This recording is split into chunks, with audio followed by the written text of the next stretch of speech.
ሁለት ቶቼ ባንዶር ልዩነት ውስጥ ሞተውብኛል። እንደማንኛውም ኢትዮጵያዊ እንደሚያዝነው ቤተሰቡ እንደተለየበት አሳልፌያለሁ። ከዛም ደግሞ አባቴ ሽማግሌ ነበር፣ እሱም መንከባከብ ነበረብኝ። እሱም ብዙ አልቻለም። ከአንድ አመት በኋላ ሞተ። በህይወቴ ግን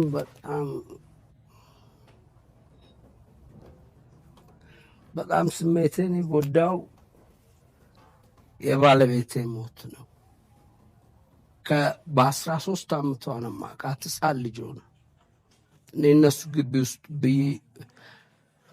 እየተጫወትኩ ነው ያደግኩት። በአንድ ቀን ውስጥ ነው የሞተችብኝ። እኔ ደብረ ዘይት ስራ ነበረብኝ።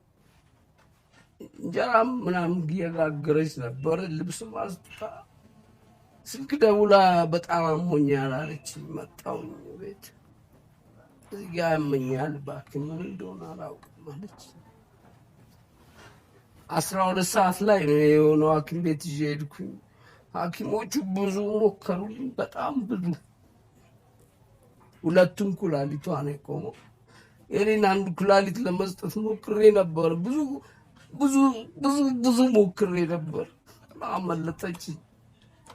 የልጅነቴ ናት። 27 አመት ነው አብራኝ የኖረችው። እኔ እነሱ ግቢ ውስጥ ነው ብዬ የተጫወት ገድም አሁንም ድረስ የሷ ሐዘን አለብኝ።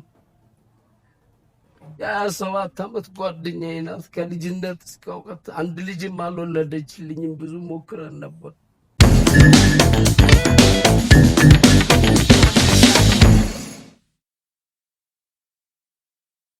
እሺ ክቡራን ተመልካቾቻችን የዛሬዎቹ እንግዶቻችን ሁለታችን እና ደረጃ ኃይሌና ጥላሁን እልፍነህ ናቸው። ደረጃ ኃይሌና ጥላሁን እልፍነህ ላለፉት 30 አመታት መድረክ በመያዝ ብቻ አይደለም የሚታወቁት።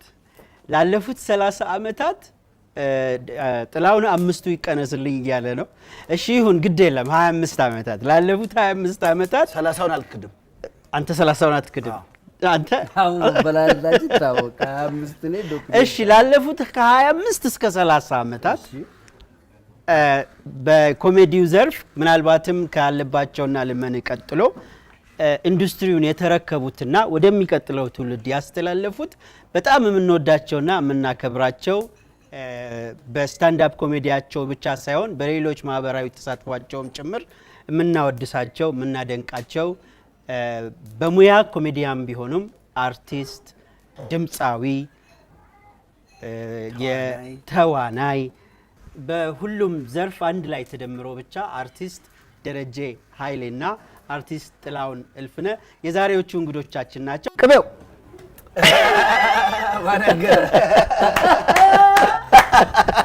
ነገር መጣ። እንዴት ነህ ቅቤው? ቅቤው እኮ ነው የድሮ ቅቤው ነው ቦርቧሬው ነው ቅቤው ነው? የትኛው ነው የሚሻለው? ሰፈር ቅቤ ቅቤ ሰፈር ቅቤ ቦርቧሬ እኮ የድራማ ስሙ ነው። እዛኛ ግቢው ላይ አይደለ። ቅቤ ለምን ተባልክ? ቶሎ ይደክመኝ ነበር ኳስ ስንጫወት። እሺ ቅልጥ ትላለህ? በዛ ቅቤ አሉ። ቦርቧሬ ስለምን ተባልክ? እሱ አስረስ ነው ያወጣው። እሺ ቶሎ አዝናለሁ ቶሎ። እሺ አያሳዝንም? እሺ አይከምርህ። ከዛ በኋላ ነው እኛ የተጠቀምነው። ታዲያስ እናንተ እኮ እንጂ ከዛ በፊት ተጠራበት ነበር። እሱ ነው ያወጣው፣ አስረስ ነው ያወጣው። ቦርቧሬ የትኛውን ትመርጣለህ? ቅቤው ይሻላል ቦርቧሬ ይሻላል? ደረጀ ይሻላል። እሺ ኮበሌው አቤት ትክክለኛ የትኛው ነው? ኮበሌ የተባልከው ግን እውነት በዘፈን ብቻ ነው ወይስ? አይ ከዛ በፊትም አሸው አለ ግን በኮበሌ ብዙ ይታማል። እና ምንድነው ኮበሌ የተባልክበት? ኮበሌ ብለህ ስለዘፈንክ ነው ወይስ ሌላ ምክንያት? ኮበሌ ብዬ ስዘፍን መጀመሪያ ያው ጥሩ ሰውነት ያላቸው ሰዎች ለማድነቅ ነው። እሺ ሴቶቹም ማለት ነው። እሺ እሱን ነገር ማንም አይጠላም እኮ። እኔ ብቻ ነኝ እንዴ? አይ ግን ሰፈር ውስጥ የታወቀ ኮበሌ ነበር ይባላል። አይ በጣም ብዙ ሰው ስንጠይቅ ጥላሁን የሰፈር ኮበሌ ነበር የሚባል ነገር አለ። ድሮ አርቲስት ሳልገባ በፊት በርግጥ ብዙ ጊዜ ከሴት ጓደኞቼ ጋር እታያለሁ። ግን ኮበሌ ያላቸው የሌላቸው ብዬ መርጬ አላውቅም። ካደኩ በኋላ ነው ልዩነቱን ያወቅኩት። እሺ ኮበሌ የትኛው ይሻላል? አንተስ አሾ ይሻላል? ለኔ ብዙ ቦታውን በስም የሚጠራኝ የለም ኮበሌ ምናምን ሲሉኝ ነው። ስለዚህ ተዋህዶኛልና ምንም ችግር የለብኝም። ሁለቱም ተስማምተዋል። አዎ። እሺ ምን ልትል ነበር ደሬ? አይ አሾው የሚታወቅበት በዛ ጊዜ የጋዚ ሰራ በነበረበት ያቺ ሙዚቃ ነው። በኋላ ለምን የሳሙና ማስታወቂያ አታረገውም እያሉ ሰዎች እንትን ይወስዳሉ። አሾው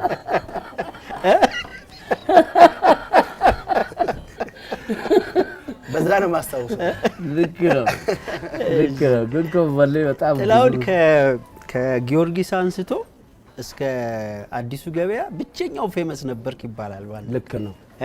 በእውነት ልክ እና ምን አጋጠመ በዚህ ምክንያት? አርቲስት ከመሆኔ በፊት አዎ ታክሲ ላይ ተሰራ ነበር። እኔ ምናልባት ገንኔ ታይ ይሆናል እንጂ ነበሩ። ቴዎድሮስ ታደሰ አንዱ ነው። አዲሱ ኧረ ጌቴ ያንለ አለ ይሁኔ በላይም እዛው ሰፈር ነበር። ብራሞሌ ከጌቴ ያንለ በፊት አይደል እንደ ጀመርከው አንተ? ከጌቴ ያንለ በፊት አይደለም ሙዚቃ የጀመርኩት ከሱ በኋላ ነው እንዴ። ተው እሱ ረጅም ጊዜ እኮ ነው። እሱ ድምጻዊ በነበረ ጊዜ እኔ እድሜ ስነሳ አልጀመርኩም እንዴ። አንተ ጥላሁን ብቻ እኮ ነው የሚቀድምህ። አዳላ አይደል እንዴ? ከክርስቶስ ልደት በፊት ነበር እንዴ? ድሮ እኮ ነው ቁጥር ሳይኖር በፊት ነበር ደረጀ። እንደውም የአክሱም ሐውልት ጠፍቶ ደረጀ ነው ያሳየን አሉ። በዚህ በኩል ይዘው ሲሄዱ አይቻለሁ ብሎ መጀመሪያ የተናገረው ማነው? ደረጀ ቀስተ ደመናን ያሰመረ ማነው ያሰመረው? ቀስተ ደመና ሁለታችንም በርግጥ ረጅም እድሜ በዚህ በአርቱ ላይ ቆይተናል። ግን ደረጀ እኔን እንዲይዞ ነው መድረክ ላይ ይዘኝ ወጣው። ረሳ ያ ልጅ እኮ ነው ልጅ እኔ ነኝ እኮ ኪስ ትገባ አይቼ እኮ ነው አይደለም እንዴት አንጠልጥሎ መድረክ ላይ ይዞኝ የመጣው ደረጀ ትንሽ ነው ለማለት። አንተ ጃንሆይ አንቷ አልነበረም የሚሉ አጼ ምኒልክ አንተ በኋላ እዚህ ላይ ባንነጋገር ጥሩ ነው። ባንነጋገር እድሜ ላይ ባንነጋገር ጥሩ ነው። ጥልሽ ብዙ የደስታ ጊዜዎችም አሳልፈሃል፣ ብዙ የሀዘን ጊዜዎችም አሳልፈሃልና ስለ ደስታ ብዙ እናወራለን። ግን በጣም የተጎዳህበት ጊዜ ምን የትኛው ቀን ነው? በህይወት ውስጥ በጣም ተጎድተሃል የሚባልበት ጊዜ ነበር? በጣም ስሜት ተጎድቶ በጣም ለጓደኞች ያስቸገርክበት አጋጣሚ ነበር? ምንድን ነው እሱ?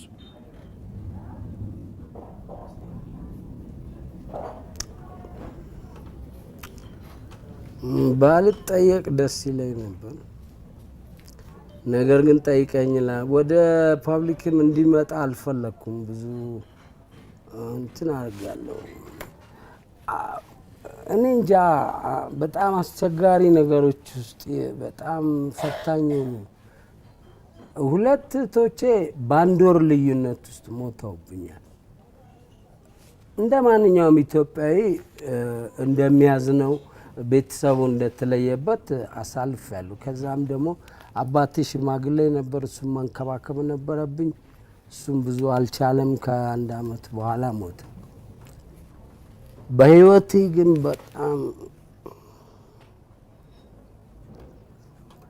በጣም ስሜቴን የጎዳው የባለቤቴ ሞት ነው። በ13 አመቷ ነው የማውቃት፣ ህጻን ልጅ ሆነ። እኔ እነሱ ግቢ ውስጥ እየተጫወትኩ ነው ያደግኩት። በአንድ ቀን ውስጥ ነው የሞተችብኝ። እኔ ደብረ ዘይት ስራ ነበረብኝ። እንጀራ ምናምን እየጋገረች ነበር። ልብስ ማስጣ ስልክ ደውላ በጣም አሞኛል አለችኝ። መጣሁኝ ቤት እዚህ ጋር ያመኛል እባክህ ምን እንደሆነ አላውቅም አለች። 12 ሰዓት ላይ ነው የሆነው ሐኪም ቤት ይዤ ሄድኩኝ። ሐኪሞቹ ብዙ ሞከሩልኝ፣ በጣም ብዙ። ሁለቱም ኩላሊቷ ነው የቆመው። የኔን አንድ ኩላሊት ለመስጠት ሞክሬ ነበር። ብዙ ብዙ ብዙ ብዙ ሞክሬ ነበር፣ አመለጠችኝ። የልጅነቴ ናት። 27 ዓመት ነው አብራኝ የኖረችው። እኔ እነሱ ግቢ ውስጥ ነው ብዬ እየተጫወትኩ ያደግኩት። አሁንም ድረስ የሷ ሐዘን አለብኝ። የ27 ዓመት ጓደኛዬ ናት። ከልጅነት እስከ እውቀት አንድ ልጅም አልወለደችልኝም። ብዙ ሞክረን ነበር። የሷ ሐዘን ከዛ ትንሽ ደቂቃ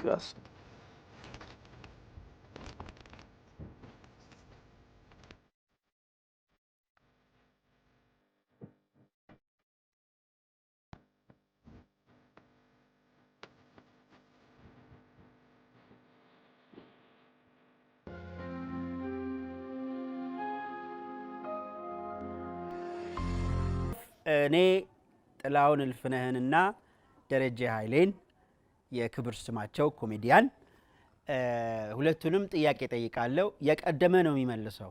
በሁለቱ መካከል በሚደረገው ውድድር ያሸነፈ ተሸናፊውን ይቀጣል። አሁን ጥያቄውን ጠይቃለሁ። ተዘጋጅታችኋል? እሺ።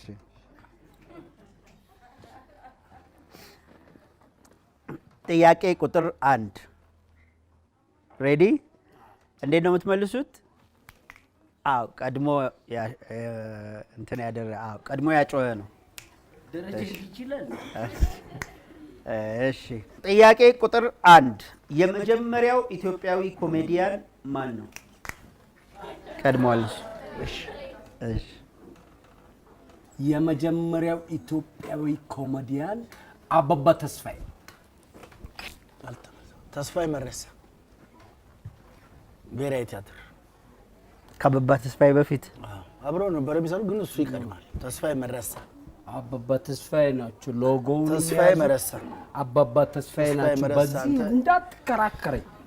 አሁን በእድሜ ማን እንደሚበልጥ እየታወቀ ነው። ተስፋዬ ኦፍ ኮርስ ግድ የለም ሌላ ብለህ እሱን ትስማማለህ። ራይት። እውነቱ ግን አበባ ተስፋዬ ናቸው የመጀመሪያው ኢትዮጵያ ብሔራዊ ቲያትር እንደዚህ እንቅፋት እየመታቸው አንድ በሙዚቃ ያለ ተስፋዬ መረሳ ድራማ ሰርተው ተስፋዬ መረሳ እንደውም አንተ ተስፋዬ መረሳ በኢትዮጵያ ታሪክም አልተመዘገበም እኮ።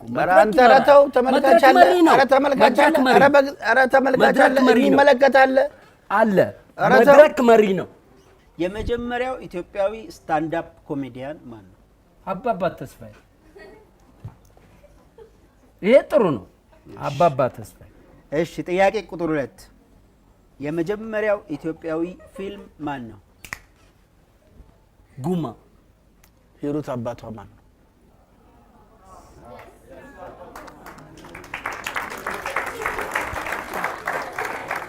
ቆይ እናንተን ምንድነው ጥያቄው? ሂሩት አባቷ ማን ነው? ጉማም ሁለቱም በተቀራራቢ ጊዜ የተሰሩ ናቸው። ልክ ናችሁ። ሂሩት አባቷ ማን ነው? አጨብጭቡ። ጥያቄ ቁጥር 3 የመጀመሪያዋ ሴት የፓርላማ አባል ማን ናቸው? እኔ አላውቃቸው። ወይዘሮ ስድንዱ ገብሩ።